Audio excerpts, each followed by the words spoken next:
আজকে যে সময় আমরা বাংলাদেশ জাতীয়তাবাদী দলের প্রত্যেকটি অঙ্গ সংগঠন বিএনপি এই প্রচারণায় ব্যস্ত।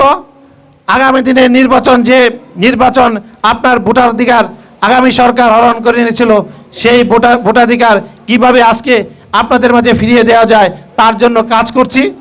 সেই কাজকে বাধাগ্রস্ত করার জন্য, সেই নির্বাচনকে ব্যাহত করার জন্য একটি কুচক্রী মহল। আপনারা কি সকলে স্বাধীনতার পক্ষের শক্তি না? আপনারা দেশ স্বাধীন করেন নাই, কিন্তু একটি সংগঠন যারা এই দেশের স্বাধীনতা বিরোধিতা করেছে তারা আজকে চক্রান্ত করছে কিভাবে এই নির্বাচনকে বানচাল করা যায়, দেশকে অশান্ত করা যায়। তাদের সাথে সহযোগী হয়ে আজকে একটি নব্য দল গঠন হয়েছে। তারা দুই সংগঠন মিলে আজকে জাতির সামনে একটি তামাশা সৃষ্টি করছেন, কিভাবে যেন কোনোভাবে যেন এই সাধারণ মানুষের ভোটাধিকার এবং নির্বাচন না হয়। আমরা বলে দিতে চাই, বাংলাদেশ জাতীয়তাবাদী দল, জিয়া পরিবার যতদিন বেঁচে আছে, দল বেঁচে আছে, আমরা বেঁচে আছি, আমাদের দেশের স্বাধীনতা সার্বভৌমত্ব নিয়ে কেউ চক্রান্ত করলে আমরা তার দাঁত ভাঙা জবাব দেব।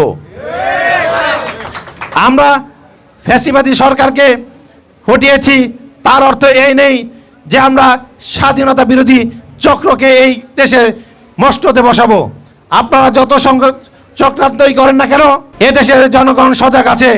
এই রাজাকার আলবদর আলসামসদের এ দেশের জনগণ কোনোদিন ক্ষমতার মস্ততে বসাবে না।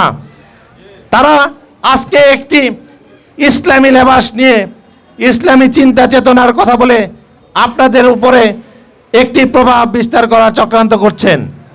কিন্তু আপনাদের মনে রাখতে হবে, এটি সেই চক্র, স্বাধীনতা যুদ্ধে আমরা যে স্বাধীন দেশ মুক্তিযুদ্ধের মাধ্যমে আমাদের দলের প্রধান শহীদ রাষ্ট্রপতি জিয়াউর রহমান রণাঙ্গনের সরাসরি মুক্তিযোদ্ধা ছিলেন।